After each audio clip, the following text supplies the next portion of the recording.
बहुत बहुत स्वागत है आपका। और इस सेशन को मॉडरेट करने के लिए हमारे साथ जुड़ रही हैं हमारी अध्यक्ष गीता सिंह जी। बहुत बहुत स्वागत है आप दोनों का मंच पर। सभी को एक बार फिर से नमस्कार। मैं गीता सिंह आज अब आप सबका फिर से एक बार स्त्री इंडिया स्पोर्ट्स कॉन्क्लेव के इस मंच पे स्वागत करती हूँ। आज हमारे साथ एक ऐसी शख्सियत हैं जिन्होंने परंपरा और प्रगति दोनों को साथ लेकर चलना सीखा है। वह हर बेटी के लिए प्रेरणा और युवा के लिए आज की तारीख में एक उदाहरण बन गई हैं, जिनका व्यक्तित्व सादगी से भरा हुआ है लेकिन विचारों में असीम गहराई है। महिला सशक्तिकरण की नई पहचान बनकर उभर रही जामनगर की लोकप्रिय विधायक श्रीमती रिवाबा जडेजा जी, हम उनका तालियों के साथ हार्दिक स्वागत करते हैं।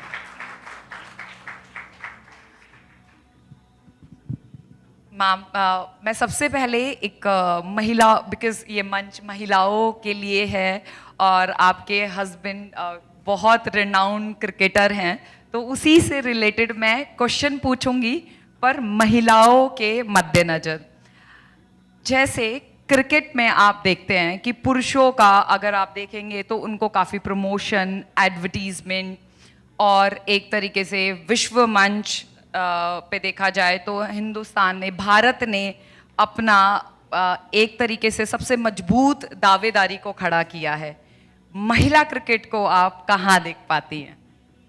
First of all I would like to congratulate specially Geeta ji, आपकी टीम और SIF की जितनी भी सदस्य हैं, कमेटी मेंबर्स हैं, उनको मैं पूरे हृदय से बहुत बहुत अभिनंदित करती हूँ। उनका बहुत बहुत धन्यवाद भी करती हूँ कि बहुत ही अच्छे मंच पर मुझे आमंत्रित किया और अपने विचार रखने का मौका दिया। और मेरे सामने जो मातृशक्ति उपस्थित है, आदरणीय गीता जी एवं पूरी टीम, दीपा जी और जितने भी एथलीट्स यहाँ पर मौजूद हैं, मैं उनको भी बहुत बहुत अभिवादन करती हूँ। और आपके प्रश्न के ऊपर आऊँ उससे पहले मैंने कल एक बहुत ही अच्छा एक एडवर्टीजमेंट देखा जो स्पेशली प्रमोट कर रहा था वर्ल्ड कप, जो विमेंस वर्ल्ड कप अभी ऑन गोइंग है, उसमें हमारी महिला टीम बहुत ही अच्छा प्रदर्शन कर रही है। तो मैं आपको भी अनुरोध करती हूँ कि ये मैचेस भी आप बिल्कुल देखें, क्योंकि उसमें स्मृति मंदाना हो या फिर जितनी भी एथलीट्स हैं वो बहुत ही अच्छा प्रदर्शन भी कर रही है, विकेट्स भी निकाल रही है, रन भी बना रही है और रिकॉर्ड्स भी बना रही हैं। तो उसमें एडवर्टीजमेंट में ऐसा था कि एक कपल होता है और वो जो महिला होती है उनकी वाइफ होती है, तो वो उन्होंने फीमेल का स्मृति 18 लिखकर एक टी-शर्ट जर्सी पहना होता है, इंडियन का जर्सी, और वो अपने हस्बैंड को इंसिस्ट करती है कि आप भी ये पहनकर ऑफिस जाइए और प्रमोट कीजिए विमेंस वर्ल्ड कप को और विमेंस क्रिकेट को। तो हस्बैंड जो है वो थोड़े डायलेमा में है, उनको थोड़ा कन्फ्यूजन भी है, थोड़ी शर्म भी है कि मैं ऐसे कैसे पहनूं, क्योंकि ज़्यादातर हमें आदत है जो मेंस क्रिकेट को फॉलो करने की, और देश में विदेश में जो चाहत है वो बिल्कुल एक अलग लेवल के ऊपर है। क्रिकेट को भारत में एक रिलीजन के तौर पे देखा जाता है। फिर वो जाते हैं लिफ्टमैन से लेके ऑटो ड्राइवर, कैब ड्राइवर और उनकी ऑफिस में सभी ने वो महिला क्रिकेटर्स की जर्सी पहने हुए हैं। तब जाके उनका ये जो टैबू है, एक मिथ है, और जो जेंडर बायसनेस हम देख रहे हैं वो बस्ट करके फिर वो पहनते हैं जर्सी। वो अ ब्यूटीफुल एडवर्टीजमेंट तो मैं नहीं कहूँगी, लेकिन एक जो प्रमोशन था वो बहुत ही दिल को छू गया। और मैं प्राउडली कह सकती हूँ कि जैसे आपने क्रिकेट का बोला, तो अभी BCCI के माध्यम से महिला क्रिकेटर्स को भी equal opportunity, equal pay scale, equal platform, equal promotion और WPL के माध्यम से, जैसे IPL है वैसे ही विमेन प्रीमियर लीग भी ऑन गोइंग है, तो उसमें इक्वल प्लेटफॉर्म मिले, उस हिसाब से एक बहुत ही एक अलग मंच तैयार किया गया है। वी आर बहुत ही अच्छे से हम ट्राई कर रहे हैं, BCCI ट्राई कर रहा है और केंद्र सरकार एवं राज्य सरकार भी ट्राई कर रही है कि महिला क्रिकेट को बहुत ही अच्छे से मंच जो मिल रहा है उसमें अभी बढ़ोतरी हो, और जितने भी फीमेल एथलीट्स हैं, महिला क्रिकेटर, जैसे अभी पहले परवेश जी ने बोला और एक प्रश्न उनसे पूछा गया था कि जैसे बेटियों को एक अलग नज़रिया से देखा जाता है, लड़के को आप बैट बॉल पकड़ा देते हो, बेटियों को किचन सेट पकड़ा दिया जाता है। मेरी खुद की एक 8 साल की बेटी है, बट वो क्रिकेट में ही आगे अभी बढ़ रही है and she use to play cricket itself. तो अभी ये जो एक टैबू है वो ब्रेक हो रहा है धीरे धीरे। उसमें कहीं सारे एनजीओज़ का भी रोल है, आप जैसी संस्थाओं का भी रोल है, और सरकार का भी उतना ही अहम रोल है, और साथ ही साथ एक सामाजिक जागरूकता का भी अहम रोल है। जैसा कि अभी हम आजकल देख रहे हैं कि गुजरात में बहुत सारे कंपटीशन हो रहे हैं स्पोर्ट्स से रिलेटेड, और एक टाइम पे हमें ऐसा लगता था कि Gujarat and still is a hub of business. ऐसी क्या एक बदलाव की झड़ी वहाँ आई है, ऐसा क्या हुआ है कि वहाँ हर रोज हम एक कोई ना कोई चैंपियनशिप चल रही होती है किसी ना किसी स्पोर्ट्स को लेकर, और महिलाएं कितना उसमें गुजरात की महिलाओं की कितनी भागीदारी है? अभी रिसेंटली हमारे आदरणीय एचएम अमित शाह जी ने वीर सावरकर स्पोर्ट्स कॉम्प्लेक्स का इनोग्रेशन किया। वो तकरीबन 800 करोड़ से ज़्यादा उनकी इवेल्यूशन है, जिसमें पैरा ओलंपिक्स, एक्वेटिक्स और इंडोर आउटडोर गेम्स और कंपटीशन भी वहाँ पर अभी हुए। Asian world weight lifting competition अभी ख़त्म हुआ उधर, और 11th जो एशियन एक्वेटिक्स कंपटीशन था वो भी उधर ख़त्म हुआ। उसमें ये कंपटीशन ये अहमदाबाद के वीर सावरकर कॉम्प्लेक्स में ही संपन्न हुए। और हमारे आदरणीय प्रधानमंत्री जब तत्कालीन मुख्यमंत्री थे गुजरात के, तब उन्होंने 2011 में स्वर्णिम गुजरात स्पोर्ट्स यूनिवर्सिटी का उधर स्थापना की, और स्पोर्ट्स को अपलिफ्ट करने के लिए एक अलग ही प्लेटफॉर्म और मंच तैयार किया। उसके माध्यम से संसद खेल महोत्सव हो गया, खेल महाकुंभ हो गया, फिर अभी new policy in July 2025 our honourable prime minister और हमारी केंद्र की सरकार ने एक अलग से खेलो इंडिया पॉलिसी जो रिफॉर्मेशन के तौर पे वो बिल भी पारित किया। तो उनके अंतर्गत अभी जो स्पोर्ट्स का गुजरात का जो एक डेवलपमेंट है वो धीरे धीरे बाकी सब स्टेट्स के साथ इमर्ज हो रहा है। करेक्ट। तो गुजरात की महिला किस गेम में आपको ऐसा लग रहा है कि आगे बढ़ रही हैं और अच्छा प्रदर्शन कर रही हैं, और कोई ऐसा स्पेसिफिक गेम जहां पर गुजरात चाहता है कि हमारी लड़कियां ओलंपिक तक जाएं, या सभी स्पोर्ट्स पे गुजरात एज अ स्टेट ध्यान दे रहा है? इंडीड सभी स्पोर्ट्स में मैं इस मंच के माध्यम से याद करना चाहूँगी सरिता जी को, जिन्होंने अभी ही recently she got DYSP in our state, वो ऑनररी के माध्यम से उनको मिला। फिर माना पटेल जी हैं, भाविना पटेल है, वो TT में बहुत ही अच्छा कर रही है पैरा के माध्यम से। फिर स्विमर्स बहुत अच्छे हैं यहाँ पर। तो सभी स्पोर्ट्स में, सभी एथलीट्स में हमारी जो बहनें हैं, गुजरात की पर्टिकुलर बात करूँ तो वो बहुत ही अच्छा कर रही है।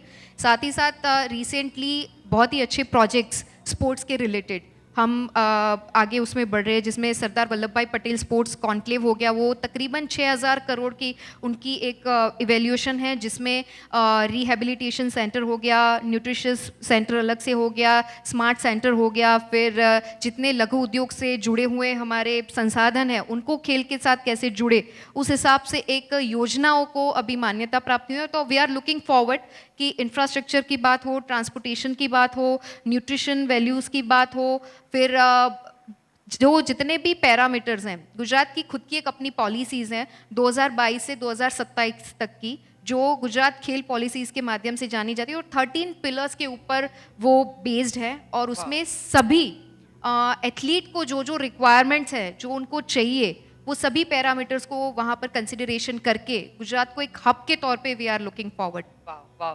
तो मुझे लगता है कि हम 2030 के कॉमनवेल्थ गेम्स की मेजबानी के लिए क्या हम as a Gujarat Ahmedabad prepare हैं? Yes yes, we are hoping high. और हमने रिसेंटली प्रस्ताव भी पारित किया है कि 2030 का कॉमनवेल्थ हो वो गुजरात में हो। साथ ही साथ we are also bidding for Olympics, जो समर ओलंपिक्स हैं वो भी गुजरात उसकी मेजबानी करे, वैसा अभी हमने प्रस्ताव रखा है। लेट्स सी कि, और साथ ही साथ स्पोर्ट्स बिजनेस कॉन्क्लेव का भी जो 27 में होने जा रहा है उसकी मेजबानी भी गुजरात को मिले, वैसा हमने प्रस्ताव रखा हुआ है। तो ये स्पोर्ट्स बिजनेस कॉन्क्लेव क्या है? और मैं फिर से महिलाओं की तरफ आपका ध्यान आकर्षित करूंगी, क्योंकि पुरुषों के लिए तो हमारा देश काफ़ी लंबे समय से घर में माँ और पिताजी और हमारे दादा दादी और समाज उनको स्पोर्ट्स के लिए सहयोग करता रहा है।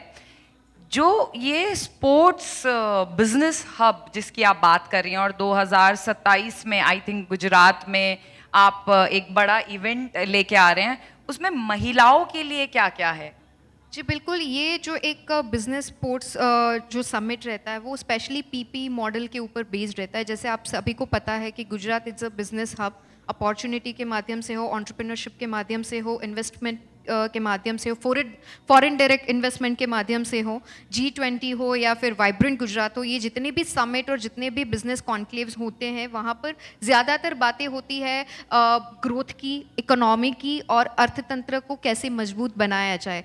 अब जो एक नया ट्रेंड और नया जो एक हम विजन जो लेके आ रहे हैं सभी लोगों के लिए, स्पेशली एथलीट्स के लिए, वो बिजनेस के माध्यम से कि पीपी मॉडल और साथ ही साथ बहुत अच्छे एनजीओज हैं जो डायरेक्ट इन्वेस्टमेंट के माध्यम से, अभी जैसे आपका एक एनजीओ होगा उसी प्रकार से गुजरात में बहुत ऐसी संस्थाएं भी हैं जो इन्वेस्ट करना चाहती है, निवेश करना चाहती हैं एथलीट्स के ऊपर, ताकि वो रिप्रेजेंट कर सके अपने कंट्री को, अपने गुजरात को, और ऑन अ ग्लोबल लेवल एक अलग ही हम इम्प्रेशन वो है वो स्थापित कर सके। तो ये सारी जो बातें अल्टीमेटली फ़ायदा कर रही हैं, चाहे वो मैंने पहले ही बताया इंफ्रास्ट्रक्चर हो या ट्रांसपोर्टेशन हो या स्ट्रक्चरल बेनिफिट्स हो या फिर पर्टिकुलर एथलीट की न्यूट्रिशन के बारे में हो, उनकी ट्रेनिंग के बारे में हो, उनके फिटनेस के बारे में हो, कोचिंग, ये सारे पैरामीटर्स ये बिजनेस कॉन्क्लेव में डिस्कशन किए जाएंगे, उनके लिए एक पॉलिसी बनाई जाएंगी और फिर हम इन्वेस्टमेंट के ऊपर आकर उनको एक अच्छे से पोर्ट्रे कर पाएंगे। तो this is the scenario we are looking forward. वाह वाह, तो इसी में क्योंकि आप गुजरात से हैं और हमारी मित्र भी हैं, तो क्या स्त्री इंडिया स्पोर्ट्स फाउंडेशन को वहाँ पर जगह मिलेगी आपके द्वारा? If we are going to success to catch a bid कि 27 में हमें जगह मिले तो बिल्कुल we heartily welcome you over there, कि बहुत एक अच्छी और जिसकी लीडर जो है वो एक फीमेल है, तो इससे बड़ी बात बिल्कुल हो ही नहीं सकती, and we heartily welcome you over there. Thank you so much. कुछ दिन पहले आपकी प्रोफाइल को मैं पढ़ रही थी और गूगल पे काफ़ी सारे आपके बारे में बहुत सारी अच्छी बातें लिखी थी।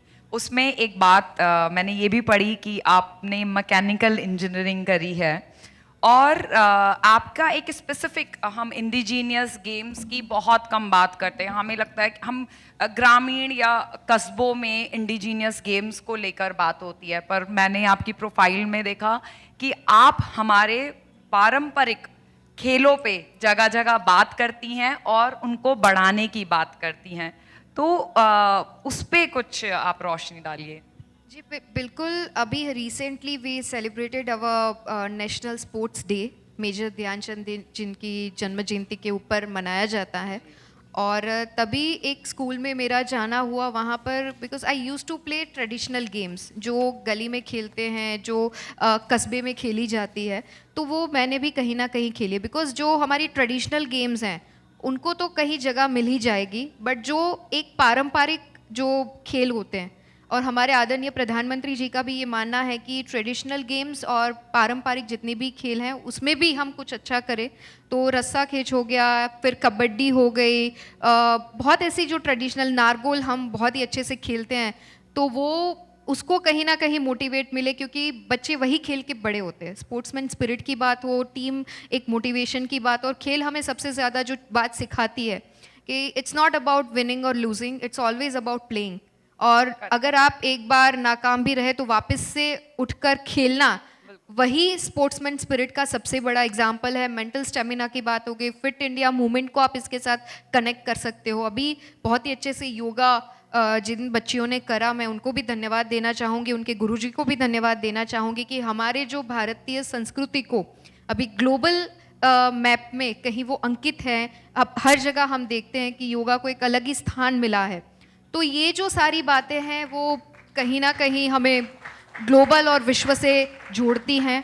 हमारी परंपरा, हमारी संस्कृति, हमारा ट्रेडिशन हम अलग लेवल से समग्र विश्व को बता सके कि भारत बहुत ही अच्छा और डाइवर्स कंट्री है, और विश्व ने अभी माना भी है कि India is a very diverse in terms of games, in terms of culture, in terms of tradition. बिल्कुल बिल्कुल।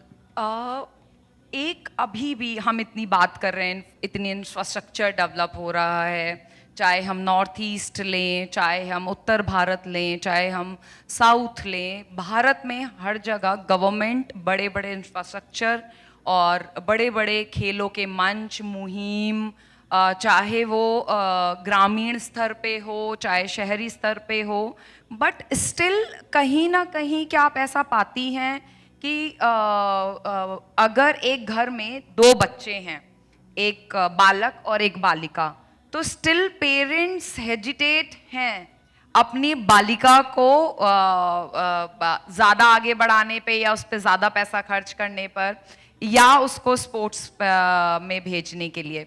फिर इसको कैसे, इस बैरियर को कैसे ख़त्म करा जाए?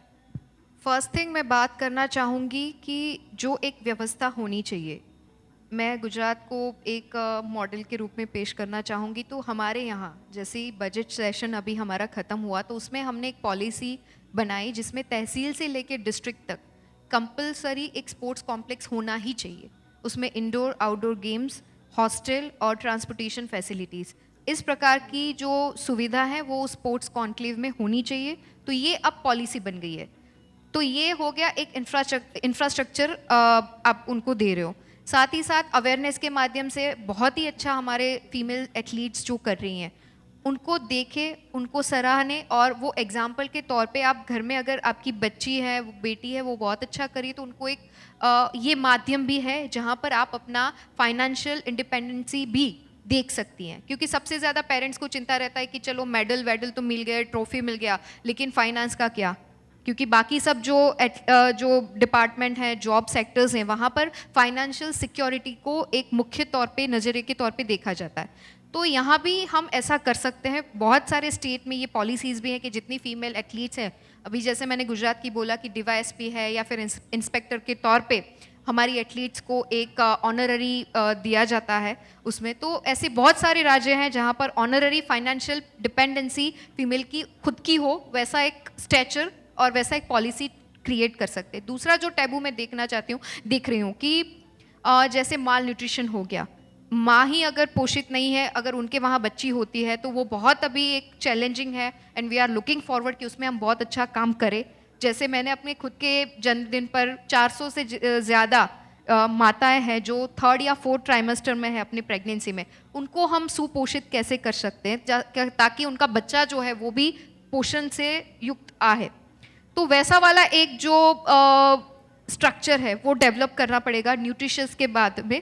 और दूसरी जो है कि सोशल टैबू, एक सामाजिक आपको किस हिसाब से देखा जाता है कि बच्चियां जो है स्पोर्ट्स कर रही हैं, ये लड़कों का है, लड़की इसमें नहीं जाती है। तो एक सोशल टैबू भी कहीं ना कहीं सोशल संस्थाओं के माध्यम से, हम जनप्रतिनिधि है तो हमारे माध्यम से, एथलीट्स के माध्यम से, क्योंकि मैं तो ये भी बोलना चाहूँगी कि जितने अच्छे अच्छे हमारे ओलंपियंस हैं, पैरा ओलंपिक्स की बात हो गई, ओलंपिक्स की बात हो गई, और बाकी सब गेम्स में अच्छा करा, उनका एक सेमिनार बहुत ही बृहद प्रोस्पेक्टिव में रखना चाहिए, ताकि खास करके ग्रामीण इलाकों में, क्योंकि वहाँ कभी हम रील्स में देखते हैं कि एक बच्ची है गांव से बहुत ही अच्छे शॉट लगा रही है, बहुत ही अच्छा बॉलिंग कर रही है, हम रील सब देखते हैं, फॉरवर्ड भी करेंगे, लेकिन आगे क्या, व्हाट नेक्स्ट? तो ये जो नेक्स्ट वाला सवाल है ना, वो सरकार की स्कीम्स भी इसके साथ इनिशिएट है। साथ ही साथ जो NGOs हैं उनको भी कहीं ना कहीं ये इनिशिएटिव लेना पड़ेगा, अपने हिसाब से सरकार से हाथ मिलाकर चले, और ये इस प्रकार की व्यवस्था जहाँ पर जागृतिकरण अपने आप ही आए। और ये जो सेक्टर है, क्योंकि मुझे कहने में अतिशयोक्ति नहीं लगेगी, क्योंकि अब स्पोर्ट्स जो है वो सशक्तिकरण एवं राष्ट्र निर्माण के शक्तिशाली साधन के रूप में प्रमाणित होने जा रहा है। तो हम सभी की ये मॉरल रिस्पॉन्सिबिलिटी है कि हमारे यहाँ से ज़्यादा फीमेल एथलीट्स निकले।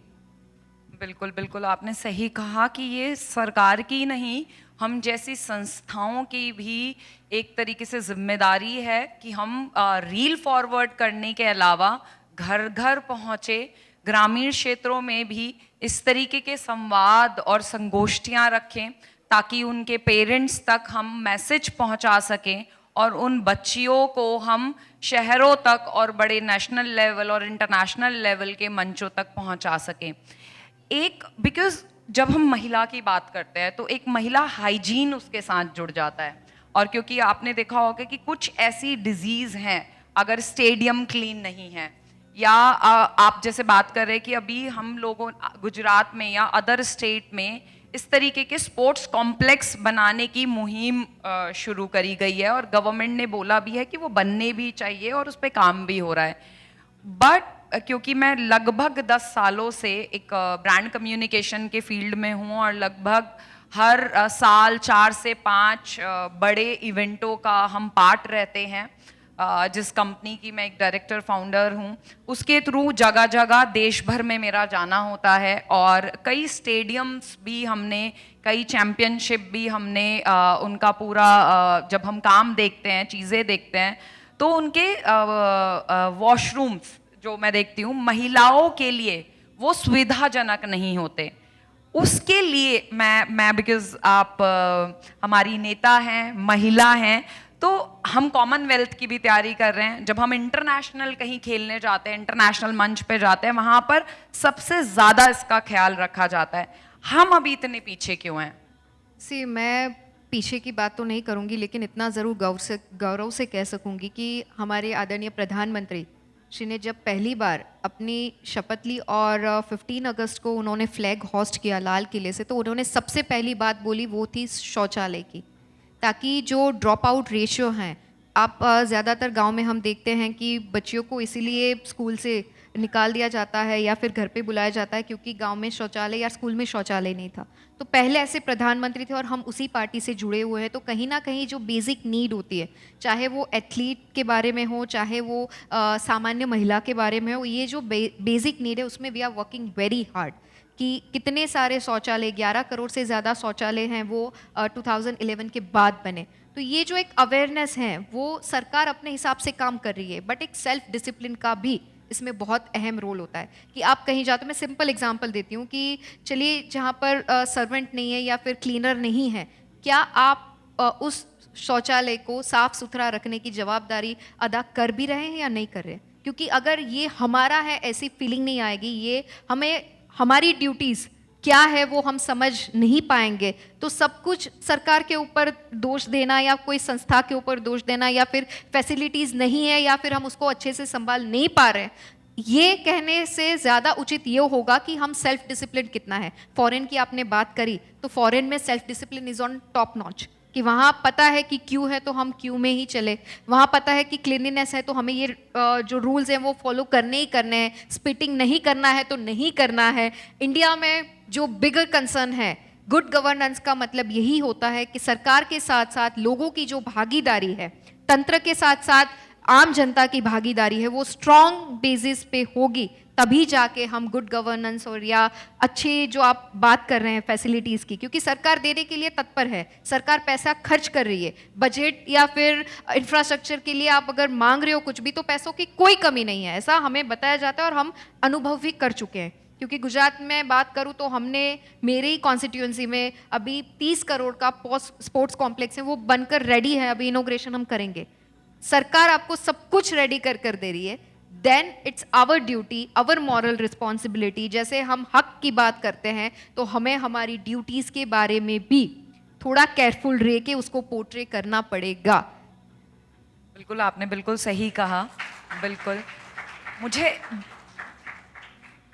एट द सेम टाइम पे जब हम बात करते हैं माता पिता की और शहरों की, कस्बों की, गाँवों की, तो आप उन माताओं को और हमारी जो बहनें हैं और जो स्पोर्ट्स में अपना करियर बनाना चाहती हैं, उनको क्या संदेश देना चाहती हैं स्त्री इंडिया स्पोर्ट्स के मंच से? मैं SISF के माध्यम से सभी मातृशक्ति को, सभी मेरी बहनों को और प्यारी बच्चियों को यही एक बात बोलना चाहूँगी कि मेरी खुद की जो बेटी है, मैं उन्हें कुछ नहीं बनाना चाहती हूँ, लेकिन उनके जीन्स कहीं ना कहीं उनको स्पोर्ट्स से ज़्यादा कनेक्ट कर पा रहे हैं।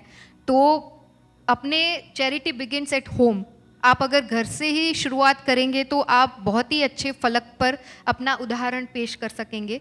और मैंने कभी उनको ये नहीं बोला कि इतने परसेंटेज या फिर इतना परसेंटाइल या फिर इतना ये आपको आना चाहिए, मेरे घर में अलाउड ही नहीं है। मेरे पापा सामने अगर मैं अपनी बेटी को डांट भी दूँ तो वो मुझे डांटेंगे कि अभी इसकी खेलने कूदने की उम्र है। ये जो फ्रेज़ है ना, खेलने कूदने की उम्र, ये आजीवन अपने साथ रखकर हमें चलना है, बेटियों को मार्गदर्शित करना है कि खेलेगा इंडिया तभी बढ़ेगा इंडिया।